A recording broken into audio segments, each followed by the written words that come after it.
विराट कोहली 18 साल बाद RCB franchise के साथ जुड़े रहने के बाद, अथक प्रयासों के बाद, अनकहे संघर्षों के बाद, ना जाने कितनी अनगिनत आलोचना के बाद, कर्म और किस्मत का इस तरह मिलना और आईपीएल की ट्रॉफी को बेंगलुरु को जीतना, कहो तो बस एक पल और मानो तो एक पूरी कहानी। आखिरी चंद पल के आंसू कुछ आलोचकों के लिए हमेशा की तरह एक नकारात्मक ऊर्जा का कथित ढोंग, और समझो तो हर आंसू के पीछे ना जाने कितने मुस्कान भरे पलों का त्याग।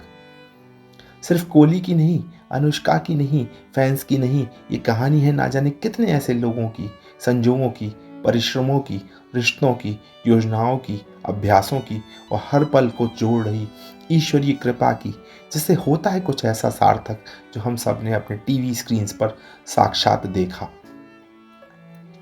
पंजाब एक बॉल और एक सिक्स इस पूरी आरसीबी कहानी को पूरी तरह असफल और पंजाब को एक पल में हीरो बना सकता था। ये होती है एक पल की कीमत और उसके पीछे ना जाने कितने सालों का अनुभव और अथक प्रयास।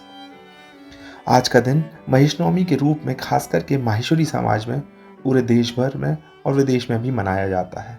ऐसा माना जाता है कि माहेश्वरी वंश की उत्पत्ति युधिष्ठिर संवत 9 की ज्येष्ठ शुक्ल नवमी को हुई थी। महेश का पर्याय स्वयं शिव से है और भगवान शिव एक केंद्रित ध्यान का प्रतीक है। आरसीबी की जीत और केंद्रित ध्यान के मूल आधार को समझा जाए तो एक शब्द निकल के आता है और वो शब्द है, सोचिए क्या हो सकता है। चलो मैं ही बता देता हूं, वो शब्द है धैर्य, और धैर्य के पर्दे के पीछे एक निरंतर जिद्द भरा प्रयास। धैर्य को यहां कुछ ना करने से ना जोड़ा जाए, वो तो आलसी प्रवृत्ति की श्रेणी में आकर जाएगा। धैर्य एक सकारात्मक से ज्यादा एक ठहराव की ऊर्जा है, जहां असफलता के कोने कोने में झांकना तो आवश्यक है, परंतु असफलता की कोठरी से बाहर निकलकर छोटे छोटे अभ्यास की सीढ़ी चढ़ने की कोशिश का जो धक्का है वो धैर्य है। सारी विपरीत आंधियों के खिलाफ एक खंबे को पकड़कर स्वयं को उड़ने से, बह जाने से बचाना धैर्य है।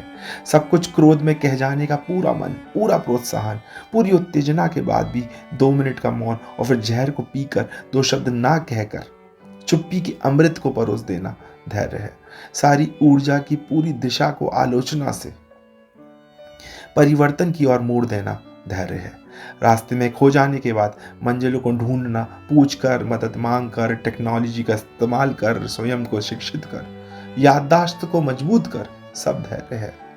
कहा जाए तो धैर्य एक सारथी है जिसकी जरूरत दोनों ही स्थितियों में आवश्यक है, सुख में भी और दुख में भी। धैर्य लालच और निराशा दोनों से बचा लेता है। धैर्य मानो किसी भी मंजिल पाने का हो सकता है सबसे लंबा और कठिन रास्ता हो। कर्म के आधार पर सबके लिए अलग अलग हो सकता है, पर अगर पीछे वापस ना मुड़ा जाए और सत्यता से अपने ही हर कदम के प्रमाण पर आकलन और उचित बदलाव किए जाएं, तो धैर्य हमें एक अग्रसर भूमिका में हमेशा रखता है, ना कि रुकी हुई मुद्रा में। गंदगी रुके हुए नाले के पानी में है ना कि चलती हुई नदी के जल में।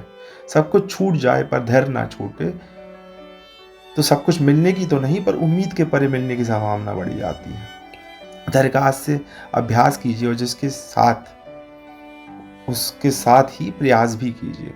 आलसी नहीं, प्रयत्नशील बनिए। अव्वल आने के लिए सबसे ज़रूरी है कि इम्तिहान में सभी सवालों का जवाब आना और उनको सबसे अच्छे से लिखना या समझाना। दूसरे पीछे परिणाम से होते हैं और उसके लिए प्रतिदिन अभ्यास होते हैं।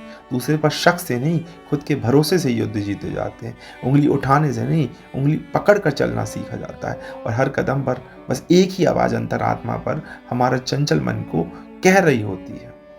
हर कदम पर बस एक ही आवाज़ अंतरात्मा हमारे चंचल मन को कह रही होती है जब भी हम कुछ नया सीखते हैं। धैर्य रखो, बार बार करते रहो, आगे बढ़ते रहो। धैर्य रखो, बार बार करते रहो, आगे बढ़ते रहो। धैर्य रखो, बार बार करते रहो, आगे बढ़ते रहो, आगे बढ़ते रहो। धन्यवाद।